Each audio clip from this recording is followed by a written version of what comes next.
Fright from 6 to 8 a.m. with Tina Gorman and Wake Up Wednesday. Community Radio. 89.5 WSKB. Live from the campus of Westfield State University, this is 89.5 FM WSKB Westfield.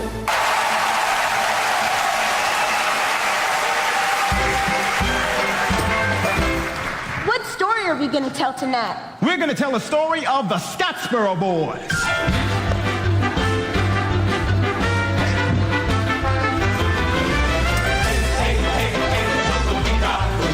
Good morning, everyone. This is Mark Auerbach, and this is Arts Beat Radio here on 89.5 FM WSKB. The music you're hearing in the background is from the Scottsboro Boys, a Kander and Ebb musical, a musical written by the guys who wrote Cabaret in Chicago. And the Scottsboro Boys is coming to West Hartford this year as part of Playhouse on Park's upcoming season. In just a second or two, we're going to talk with Meredith Atkinson about the upcoming Playhouse on Park season. Later on, we're going to be speaking with Elizabeth Aspenleader, who's one of the stars of Shakespeare and Company and our first guest ever from Shakespeare and Company. So that's the return of Arts Beat Radio. We took a little hiatus and gave you some programming that we pre-recorded from the Capitol Steps and Berkshire Theater Group while Peter Coles, my trusty engineer, was down south working on a project. He's back. We're back, and we're glad to be here. Before we talk with Meredith Atkinson, a couple of notes. For those of you that are holding tickets to the musical Cyrano, which is at Goodspeed's Chester Theater, that show needs to close early on September 2nd. So if you're holding tickets for performances from September 5th through September 9th, you should contact the Goodspeed box office and make arrangements to see the show at a different performance time. So we welcome back Meredith Atkinson from Playhouse on Park, and Playhouse on Park in West Hartford is about to celebrate its 10th season. Good morning, Meredith. Good morning, Mark. How are you? I'm good. How are you? Are you having a great summer? I am. It's been wonderful.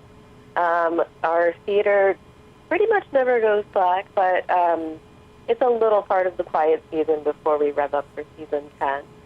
We just came off of our run of In the Heights, which is hugely successful. It's been great. That's terrific. And when does the new season actually kick in? So we start our previews for Peter and the Starcatcher on September 12th. That's when our main stage series begins, and opening night is on the 14th. Technically, we've started our season with our burlesque special, Mama B, which is kind of a variety show of sorts, and it's actually running right now. Opening night was last night. That's terrific. When did you start planning the 10th season? It's been on our radar for quite a while now. I think our three founders, Darlene Zoller, Tracy Glader, and Sean Harris, I think it's all been in the works for a while now. They started planning their main stage shows very early in the year. They did have some trouble getting the rights to a lot of the things that they had in mind, but they found like all the puzzle pieces that they wanted in the end, and they're very, very excited for what's in store. As I look at the season, I'm quite excited because I think that you've been able to find a really interesting balance of some recent plays that have not come to the area and some new works. And I started the program today with a little excerpt from the Scottsboro Boys, which actually is your season finale next year. And you open with Peter and the Starcatcher, I believe, but you've got some other programs in there that are different and new, and yet you have some familiar titles as well, like One Flew Over the Cuckoo's Nest, which many people think was a movie that then became a play, but in reality was a book that became a play that became a movie. And you have this one that appears to be a premiere called Murder for Two. Yeah. Tell me something about that. Yeah. So we chose Murder for Two kind of at the request of a lot of our subscribers we've noticed that January can kind of be kind of a month of excitement because of the new year, but also just kind of, it's cold, it's dark, people want levity and fun, and so we chose this show specifically as a really nice, fun, entertaining show. It stars two people, and it's they sit at a piano, and basically it's a murder, it's a whodunit, and they switch off. I mean, these people are very talented. They switch off and play different characters, and both play the piano. It's a really great comedy that we're just excited to bring on, mostly because we love picking works that are need exposure or a lot of people haven't heard of, but we also just thought it'd be really fun for a winter show. Now, you're celebrating your 10th season. How many years have you been at Playhouse on Park? It has been about 3.5 years. Did you know much about the theater before you came to work there? You know, I knew of them, and I studied dance with Darlene, one of the founders, so that's how I had an idea of the Playhouse, but I'd never been to a show until I started working for them, and it's really a fabulous place to work and a fabulous place for a show. It's very intimate, and it really feels like almost has a family environment vibe to it as well, which is why I love it so much. Now, you talk about subscribers, and the subscribers like certain things. Your job as a marketing director and communications director is to get the word out there and to find the audiences that will come to your dramas, your comedies, and your musicals. What is the biggest challenge these days of being a marketing director of a theater company in New England? That's such a good question.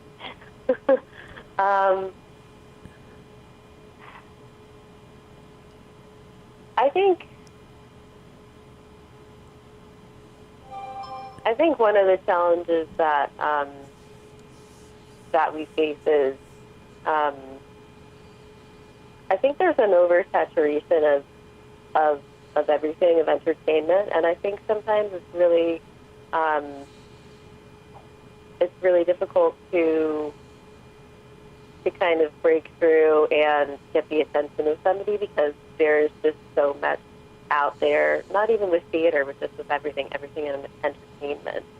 And so sometimes it's challenging to find the one thing that's really going to draw people in and grab their attention. Especially people who maybe haven't been raised with theater or, just aren't familiar with the live stage. I find that that there are so many people that I come in contact with that either hear this program or read my reviews or previews and Arts Beat who say to me, well, I've only been to Broadway. I've never been to any other kind of theater. Or there are people that only go to the movies or rock concerts and never go to live theater. But to me, and I would assume to you, live theater is a unique thing and it changes. And you can go once and see a play. You could go see the same play 3 nights later in the same theater. And the show is different because there's this give and take with the audience and the actors that changes. You ended your last season with In the Heights, which is a very popular show, and even more popular because its creator, Lin-Manuel Miranda, wrote Hamilton, which everybody, whether they go to the theater or not, seems to know. Did you bring a lot of new people into Playhouse on Park within the Heights? That was our hope, and I think we did. I think again, I think some people were walking, through the door, and it was their first experience in a theater. Seeing a live show and watching actors breathe and sing in their face and dance in the aisles. And that was our hope. And I think we made some new friends and found some new followers who are really interested in what we're about and who we are. What sets Playhouse on Park and makes it different than some of the other theaters in the region? Is there a unique brand that you feel that you have, or is there a unique brand that you're trying to develop? I think what we strive to do with the shows specifically is to educate and to entertain, but also to challenge our audience members. We don't take the lineup too lightly, and we really put a lot of thought into, especially our artistic directors, put a lot of thought into what we put on. And while we know that there are some things that we choose that will be challenging for niche market or challenging for, some people have never heard of some of these things, but this is something that we believe in and that we can really get behind. So instead of picking something that, a season of things that we know will completely sell and will really draw people in at the cost of maybe, it just being a classic show that everybody knows inside and out, really stuff that we believe will educate, entertain, and challenge. And then as a theater, as a nonprofit professional theater, we also pride ourselves in having an environment where people come and feel like they're family and are welcome. You have matinees, you have evening performances. Do you do performances for students? We do. We do have a young audience series. Our two young audience shows this season are Curious George and the Golden Meatball, and The Adventures of Platt Family. Young audience shows are for younger kids, but they're we all hire professional actors for the shows. We bring in schools from the city of Hartford for shows. We have a Literature Alive program where we send educators into the schools before the shows start, just to kind of give them a little debriefing on the show and like what a theater is and how to, what to do when you're in a theater and watching a show. And for students of an older age, like college age, we also offer, they're welcome to all of our main stage shows, and we offer student discounts for them as well. Why don't you give everybody information on how they can learn about the upcoming season, either online or by phone? Yeah. So we can be reached at 860-523-5900, extension 10. This is our box office, and we always have somebody fun there waiting to hear a call from you. We are open Tuesday through Saturday, and we're open 10 to 6, with the exception of Saturday 10 to 2. And for more information, you can find us on Facebook, on Twitter, on Instagram, and you can also find us on playhouseonpark.org. playhouseonpark.org. For people who've never been to Playhouse on Park, it's in West Hartford, and I would assume that there's parking nearby and probably some really good restaurants, right? Yeah, we're located on, obviously, Park Road, and it's a great neighborhood. It's really awesome. We offer parking on the street since we're in a really a little like mini business district. So we have street parking, and there's usually never an issue trying to find that. We do offer handicap parking as well next to the building, and we have great neighbors with fabulous food and drinks, and many of which are dining partners as well, right on Park Road there. So what's a dining partner? Does that mean that you can buy a ticket and get a dinner as a package, or are they the restaurants that are closest so you can park once and eat and then go to the theater? That's the idea. Most of the people on our list who partner with us are within walking distance, which is great. And depending on the restaurant, they offer a deal with your ticket. So on the day of the show that you're attending, and that day only, you bring your ticket before or after the show to the restaurant, and depending on the restaurant, you'll get a percentage off with your bill, half off a bottle of wine, or a free dessert, or something like that. The dining partners are listed on our website as well under Plan Your Visit. We're going to take a break in a couple of minutes to acknowledge the underwriters that make Arts Beat Radio possible. But before we do, could you go through a list of, you don't have to give the dates because we want people to go to your website to learn them, but give us a quick recap of what the upcoming season is. Of course, yeah. So our main stage season opens with Peter and the Starcatcher, and that opens in September. Once Whoever the Cuckoo's Nest is next, opening on Halloween. Murder for Two opens January. The Revolutionist, which boasts an all-female cast, very exciting, opens in February. Softson Dance Theater, which is our resident dance company, is on in March, and their show this year is called Real to Real. Real to Real, meaning is that movies or music? Yeah, we'll be doing an homage to music from popular movies from these days, and also like from the past and classics. Yeah. My Name is Ashley Love opens in April, and then we close everything out with the Scottsboro Boys in June. Okay, that's Playhouse on Park. We're talking with Meredith Atkinson, who's their Marketing and Public Relations Director at Playhouse and Park. For those of you that are just joining us, Playhouse and Park is in West Hartford Center on Park Avenue. It's probably 30 minutes from Westfield, maybe 45 from Springfield area. One of the many great theater companies in our area that you should take a chance to familiarize yourself with. And you're listening to Arts Beat Radio here on 89.5 FM WSKB. I'm Mark Auerbach. Peter Coles is our chief engineer, and we're going to acknowledge and thank the underwriters that make programming here on WSKB possible. So don't go away.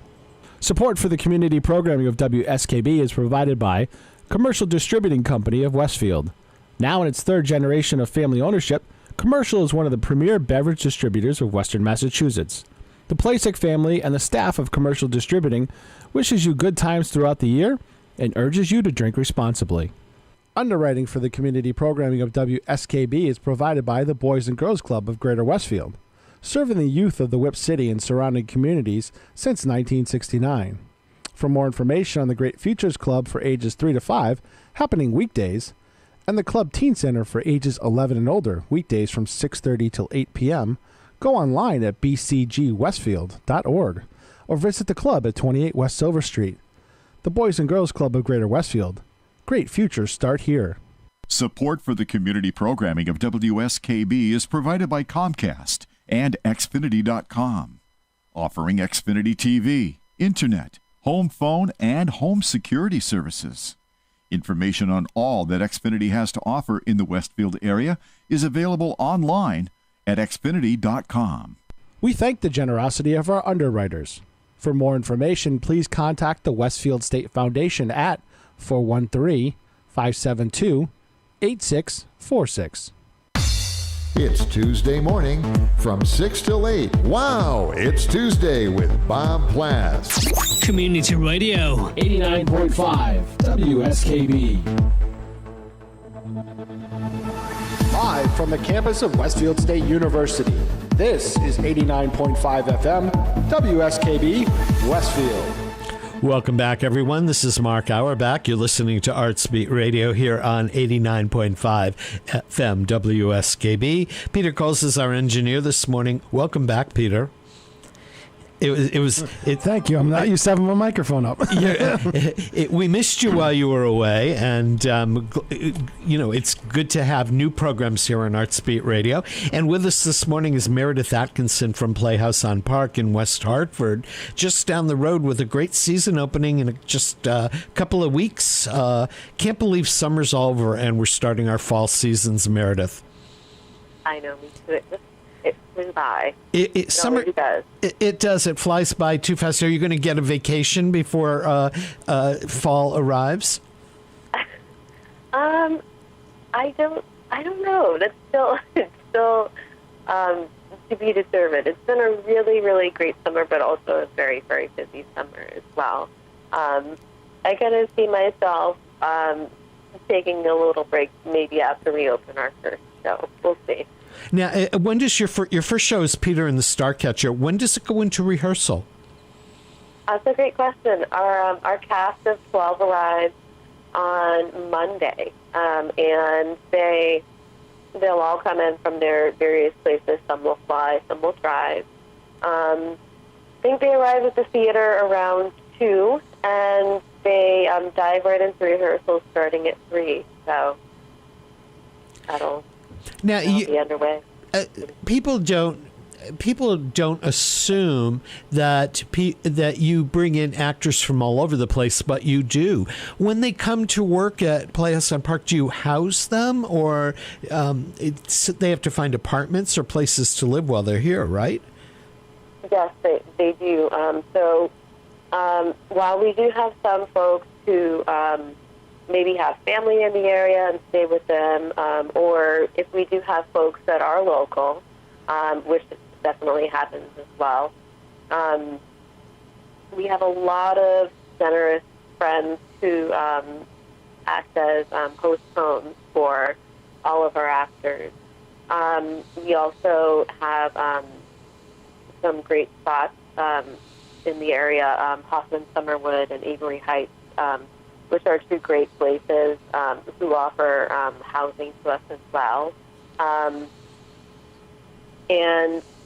But mostly it's board members, friends, subscribers, anybody who has, the space and the willingness to take in an actor. That's who houses are. So you guys really become a family, like the cast of Peter and the Starcatcher. By the time they've gone through the rehearsals and gone through the performances, it's probably a period of 8 weeks or so. You all sort of, it's like a family, and then a new family comes for the next show. Yeah, that's really what it feels like. It was, my director, Tracy, really said that the cast of In the Heights was one of the warmest casts she's ever met. And there were 18 people in the cast, and she would say that, at the end of a show that she was there for, she would get like 18 hugs, like before the night was over. And they, they counted down and dreaded their closing show because they really did. It was really like a bunch of, siblings that didn't want to say goodbye.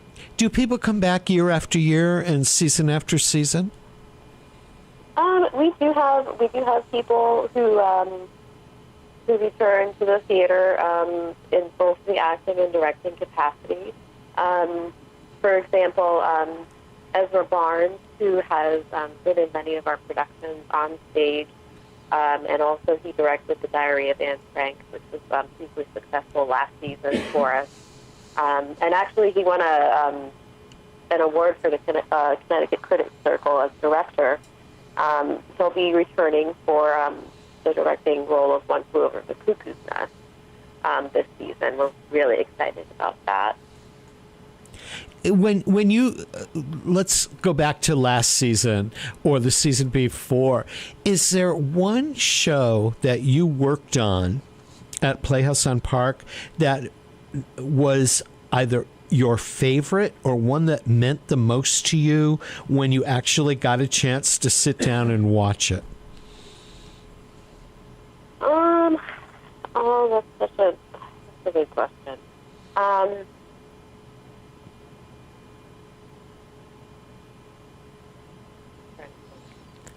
I think, and I think we talked about this last time, Intimate Apparel, I think, was maybe my favorite show from last season. It was written by Lynn Nottage, who is won 2 Pulitzer Prize now, I think. And she just sort of really a beautiful story, and that was overall like kind of heartbreaking and really touching, and it was just, I thought it was really beautiful. I was taking photos for press during the dress rehearsal, and I remember kind of having to take the camera away from my face because I was just crying at moments. It's a really beautiful show. As a marketing person, you generally read the scripts and all before you begin the promotion and publicity and all that.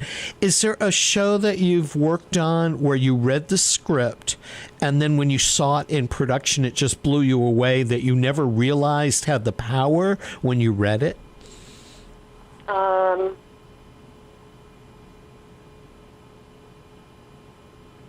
I think, even though it might sound like an obvious pick, I think The Diary of Anne Frank really blew me away. And I think it's because we had the chance to stage it in such an intimate space. There were only 160 seats in our theater. It's a 3/4 thrust stage with 3 seating sections and only 4 rows. It was really, I mean, it took my breath away. And everybody knows what happens. Everybody knows the ending to the story. But, yeah, it's just, it's on a whole new meaning to see it on stage like that. And I would think that because Playhouse on Park is so small, it's like the actors are almost like performing in your living room. Yeah, that's what's so fun about it.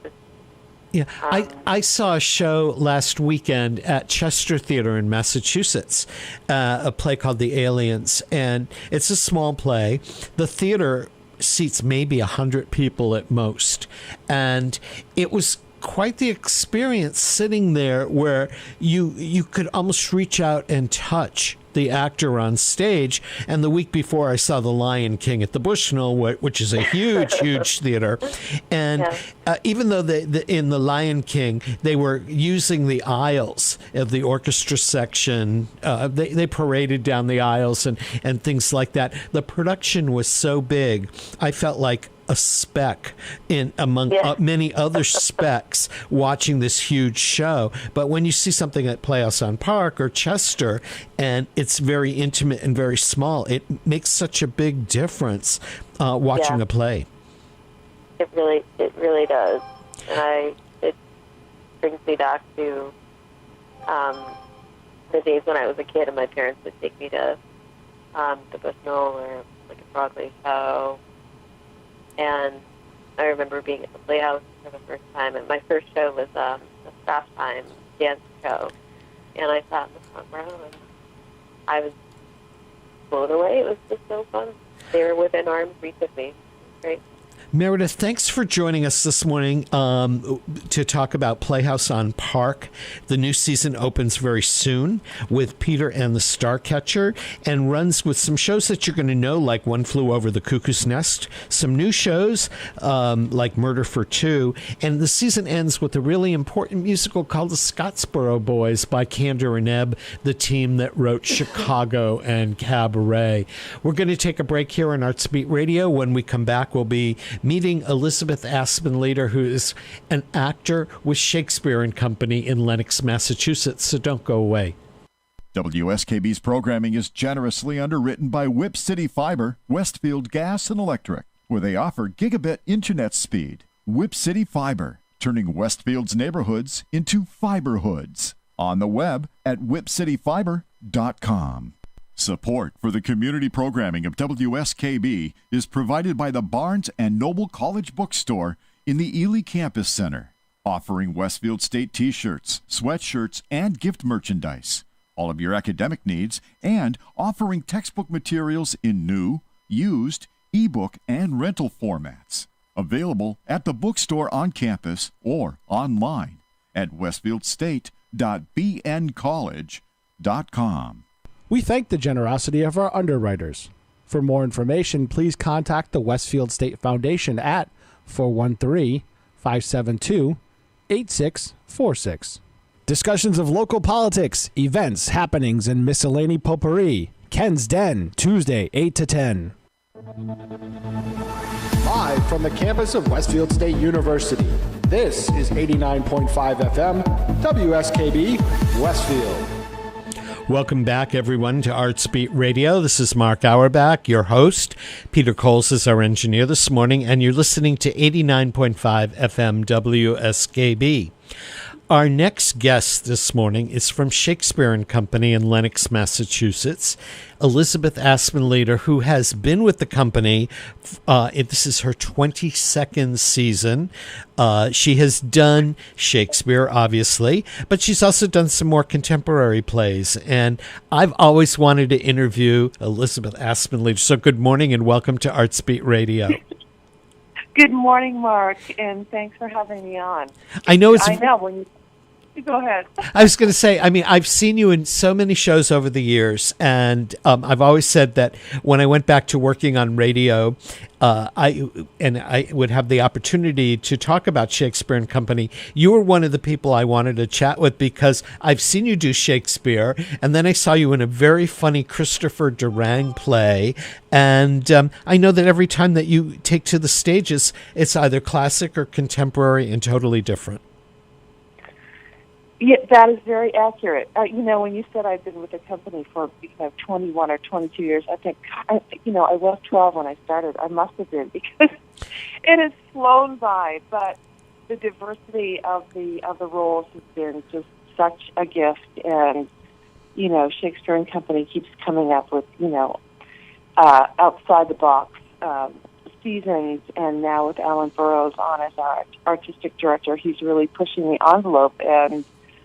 With his production choices, and especially with this production of Here, which it's just it's audacious. It's edgy, but it's a fantastic story. So I'm thrilled to be part of this season.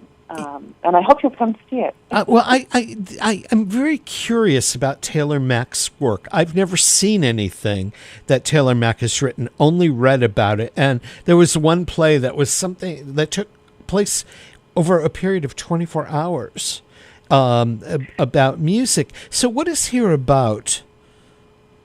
Well, so Here, H-I-R, pronounced Here, is actually... a new pronoun that in this play is created by one of the characters.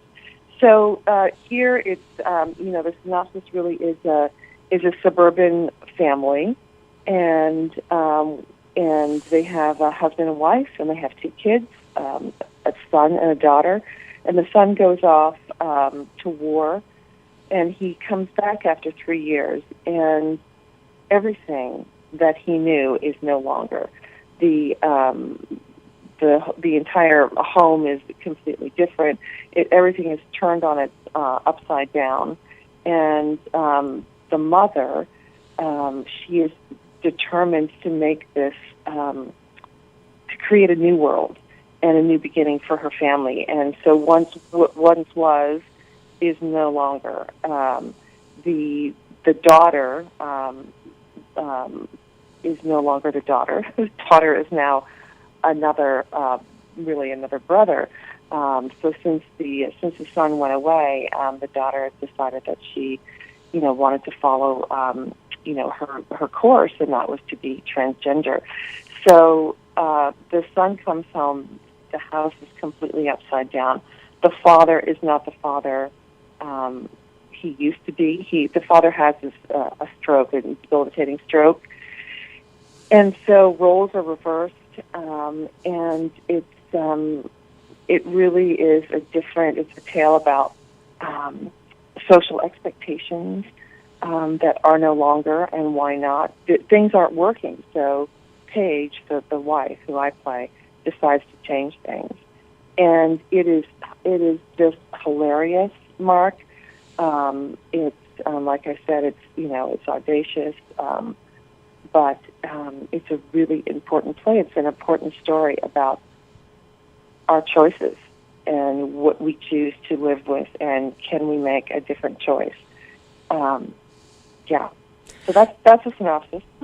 Well, it's certainly a different thing than the Shakespeare one would see at Shakespeare and Company. And when you've done a lot of Shakespeare and a lot of the classics, and you can go to previous productions and interpretations to build the role that you want to do. But when you take on something contemporary like this, you're really taking it on from scratch.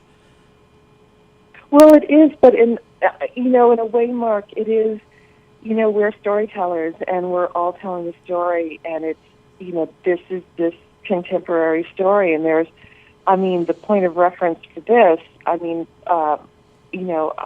have a lot of, I know a lot of people who are transgender. In this particular play, for instance, the mother, I play Paige, the son comes home, and he says, what is happening here? What's going on? What's going on with Max, who used to be Maxine? And he says, why is Maxine, taking hormones and testosterone? And I say, I credit the Cheetos. How could we feed our children fluorescent food and not expect a little gender confluence? You have a brother now. And then I say, no, not a brother. You have a something. And then I say, Max, get in here and explain your ambiguity to your brother. And I say, what you think you know, you do not know. There are no longer two genders, no longer simply a Y and X chromosome, but an alphabet of genders. And within these new genders, there are different pronouns. So I talk about Max is no longer a she or a he, so you call Max Z. And you must use Z instead of the pronouns he or she, and you must use the pronoun here, HIR, in place of the pronouns her or him. Max gets very upset if you refer to here as a she, he, her, or him. And in fact, Mark, that's a line from the play. But in fact, Taylor Mack prefers to use the pronoun Judy when referring to it's a new gender pronoun, Judy, when referring to here. Now, Taylor Mack is a contemporary author and playwright and producing a lot of new works. Is Taylor Mack involved with the production at all? Not involved with this production, no, but we've invited him. We've invited Judy, I should say. We've invited Judy to come and to, be part of the, rehearsal, sit in, or of course, it would be awesome to get Judy here. I don't know if that's going to happen, but we have, a very good director, Alice Regan. I don't know if you saw Or a couple of years ago, Mark, but Alice is on board directing, and she's terrific, and she talks about the the fine line sort of between cruelty and love, and it's really. She's distilled it in a really lovely, description about. She said what she loves about the play is that the characters all live on the edge of where cruelty and love converge, and it's very accurate. One of the things about the wife is that for years she was abused by the husband, so there's all this trauma. So there's a little bit of payback, which can be cruel at times, but it's also, I just want to say it's accurate to how, she's in survival mode, and that's why she chooses this new way of living, a new world order. Yeah. We have a good team. I don't know if Taylor Mack is going to answer your question. Is going to be involved, probably not. But it'd be lovely if Judy came. How long has the play been around? Is it a brand new play, or has it been around a couple of years? A few years. I think it was written in 2015. so a few years, and it was done in New York, and it played to amazing response, because this is something. It's not something that has just happened now. To write about transgender and to write about social. I want to say family and social expectations that are different. It's not the first time, but this play really, I think, gets everybody thinking. Everything is, there's the spousal abuse, there's the family dynamics of, mother-daughter, mother-son, husband-wife, gender questions. So when this came out in 2015, it really made an impact, and it's called a black comedy, and that's just that's a term of this play to describe a play, and that's what this is, and it's really and I think all the characters, Mark, we're all telling our story, we're all telling the truth, and sometimes the truth can hurt, and sometimes, in order to be free of certain constrictions and, bonds, that people have to be cruel to be kind in a way, to move on with their lives. You've been... But I you can say it's very funny at the same time. It's very, very funny. You've been with Shakespeare and Company for quite a while, and not only as an actor and doing a combination of classics and contemporary things, but when I first got to know you, you were doing the publicity and communications for Shakespeare and Company, and now you're doing development work for them as well. What are the challenges of being a theater company in New England these days? Is it difficult to produce this mix of classic and contemporary? Is it difficult to get the support that is needed to ensure the future of theater, or is theater really blooming and blossoming here as many people think? Yes, it is the latter. I mean, it is blossoming and blooming. There are, probably half a dozen new theater companies that have were created in the past, few years in the Berkshires. Shakespeare and Company, the cool thing, Mark, about Shakespeare and Company, or the wonderful thing about it, is that it's always been very diverse. And it's Shakespeare and the company, and the company part is really all the other playwrights, contemporary, new works, classics, we've done Pinter, it's Sam Shepard. I think of all the modern playwrights we've done, Canadian plays, but British plays. So it's always been in the company. So our audiences and our sponsors that's their expectation. They want to have a choice. They want to see the Shakespeares, of course. They want to see the classics, but they also want to see, okay, what else is out there?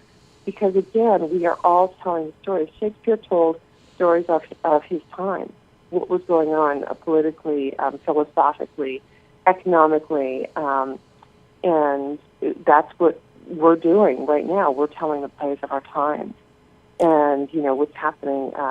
Certainly politically, and in this play, the gender norms have shifted, and I do credit our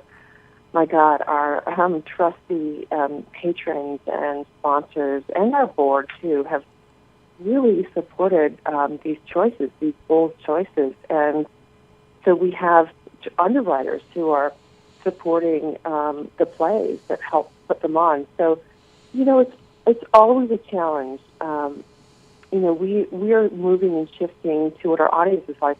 Doing the 4-hour Shakespeare, Mark, is not something that our audiences really want to sit through anymore. So a lot of our plays, are cut down. And Macbeth, for instance, which is one of, Shakespeare's shortest plays, which we just produced at Chicken Co this season, is relatively short. You're in Act 1's an hour, Act 2's an hour, intermission, zip, you're in and out.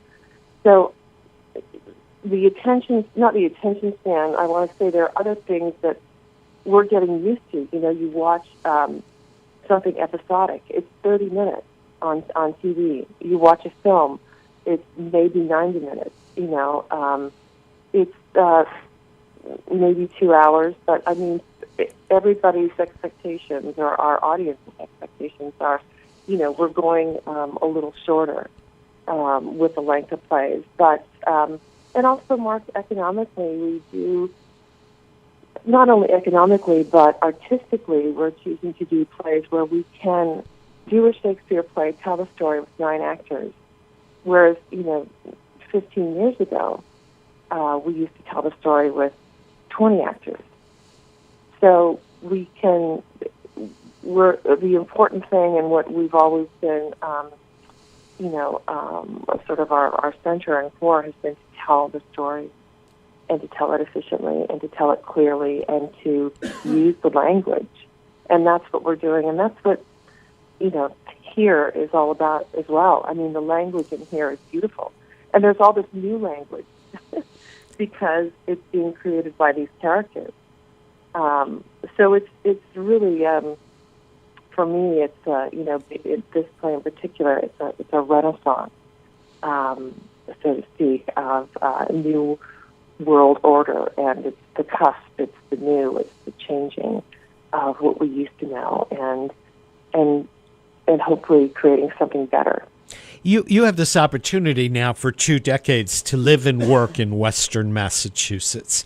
And people say that the creative economy, if you want to use those terms, is really making cities like Pittsfield and Northampton and Holyoke and Springfield come back to life. The theaters are bringing people into town. The restaurants are thriving. What about this area brought you here first, and how do you feel Shakespeare and Company contributes to the vibrancy of Western Massachusetts? Good question. Yeah, the artistic local community and the economy, the cultural economy here has, it's thriving and it's very diverse. I mean, I came here, Mark, as you mentioned earlier, I was in publicity and communications. I came here a while ago, a couple of decades ago, like I said, when I was 12. And I came because of Shakespeare and Company, that it was this a company where I could train, I could do as an actor, and I did in our month-long acting workshop so many years ago, and studied voice and movement and Elizabethan dance and fight work and really breaking down the text and why are we saying, what are we saying, why are we saying, and what is our job as an actor, to tell our story. And also at Shakespeare's own company, they were all artist managers, which means they managed the company and then they performed. So they were their own publicists, and playwrights. They were writing their own press releases. They were getting, they were their own managers, their business managers. So they all did it. And so when Tina Packer founded the company in 1978, she used this ethos about running the company, and we still do it. And we've been through a couple of artistic directors, and Alan Burroughs actually was there a few years before I started. And so he sort of, I want to say, grew up with the company, as did I, with the same pedagogy of, we're all artist managers and we're telling the story. So that was how we were able to do what we did, from 1978 to now, to get us to this point, because economically speaking, it was great to have somebody who could do 2 jobs at once. So we could only pay, we paid 1 salary and they did 2 jobs. And we're still doing that. We're still doing that with not everyone. I mean, our managing director is not an actor, thank God. He's running the company. He has time to do that. And our finance, director of finance is not an actor as well, although he is a playwright on the side. But we do, so we still have that model. But not everybody can be an artist manager, to sort of have that split where you can be in the office all day and then go and rehearse at night or be in a show and be, efficient and successful at both. So knock on wood, we've been able to do that. But Shakespeare and Company, Shakespeare and Company in the summer season at least, I think we have maybe 30 year-round employees max, probably a little less than that, maybe 25. And but in the summer, Mark, we expand up to over 100 artists are on our campus. So, and we hire locally. We bring people in. People come from all over. So, all of these people shop in the shops. They, eat at the restaurants. They bring their family in. They stay at the inns. They, some people move here. And I ended up moving here. I'm from Toronto. I think you might remember that, but I came here because there wasn't anything like this in Canada at all, and I don't know if there is as well at this point, where it's a year-round organization that's a teaching and training organization, education. Our education program is massive, where it's all performance education and training, and a year-round facility. So we do contribute to the local, to the economic, culture of the Berkshires. As does Tanglewood. They're only here in the summer, but there are more and more companies. All the other theater companies. Barrington Stage is, they do stuff in the fall and winter. But people are becoming more and more year-round because people love coming to the Berkshires year-round. What do you like? What do you like best about living in the Berkshires? Oh, Mark, I love. I think I have to say I love the people best. I've got great friends and support team here. I love that I can, go to the Berkshire International Film Festival and see, the incredible movies that haven't even hit, the mainstream theaters yet. I love I love all the theater here. Obviously, I love Shakespeare and Company, but it's really, Mark. It's the landscape. It's it's the lakes. It's the trees. It's the hills. It's the mountains. It's the seasons. But it's almost indescribable because there's so much happening here. It's a melting pot for the cultural organizations, for artists and writers. But I really think it's Edith Wharton was here for years in this place, and she wrote some of her her best plays. Nathaniel Hawthorne, Herman Melville, Fanny Kemble. There are so many stories here that need to be told. And there's also film happening here. There's a whole film community. I don't even know if you're aware of that, but the Berkshires has this really interesting company that started years ago, Berkshire Film and Media Commission, and they're trying to bring people here because it is so beautiful and to shoot their movies here. And I'm working on a film on that, about a true story about Elizabeth Freeman, the slave here back in the 1700s. But just as an example, there's so much happening here, and there's something about the heart of this place that it's in my heart. The spirit of this place is in my spirit, and my God, you read Moby Dick, and you think he wrote that here, like a few streets over from where I live now. Herman Melville wrote Moby Dick. It's extraordinary. Tina Packer founded this company 41 years ago.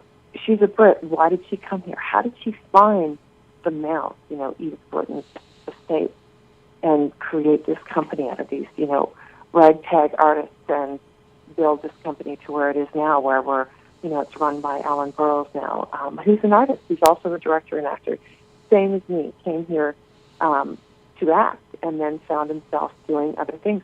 Alan, in fact, worked in the publicity department my first summer here when I was an intern. That was his, summer job kind of thing.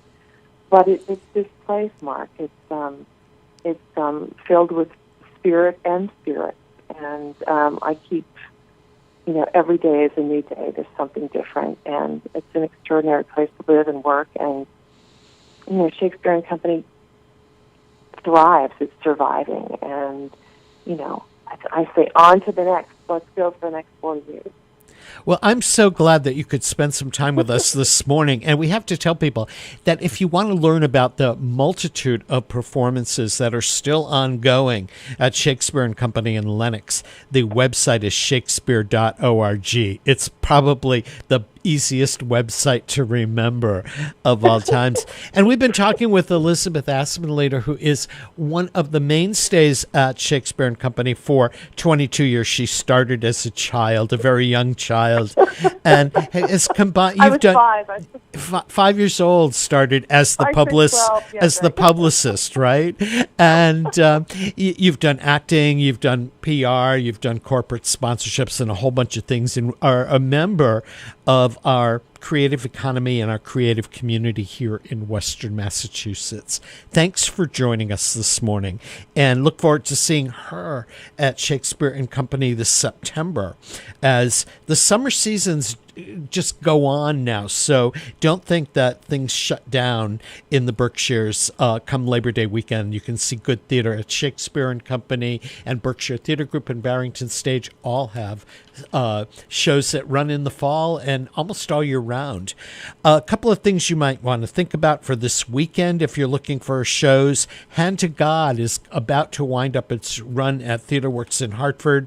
It's about a very conservative small town in East Texas, and a puppet goes astray. Oliver, a landmark musical, is continuing its run at good speed. And if you've never seen West Side Story, Barrington Stage has brought it back in a great revival to celebrate the centennial of Leonard Bernstein and Jerome Robbins, who created it. And the choreography by Robert LaFosse is worth the price of the ticket, so please go up to Barrington Stage. Next week here on Artsbeat Radio, we're going to talk with two composers. Both of them have Western Massachusetts roots. The first composer is Stephen Schoenberg, who grew up in Longmeadow, lives along the Quabbin, has performed as a pianist, written extensively for film, for Sesame Street. He's created a musical about the artist Edvard Munch, which he and Richard Michelson have been working on. It will be workshopped on Martha's Vineyard on Labor Day weekend.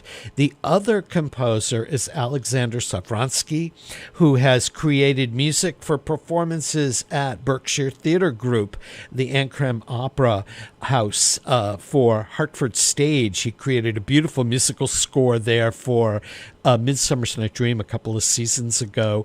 His music and score for Sister Mary Ignatius opens this weekend at the Berkshire Theater Group, and he's moving on to write the music and do the sound for a production starring Glenn Close at the Public Theater. So both these gentlemen, who are great composers of contemporary film and music, will be joining us next week here on Artsbeat Radio.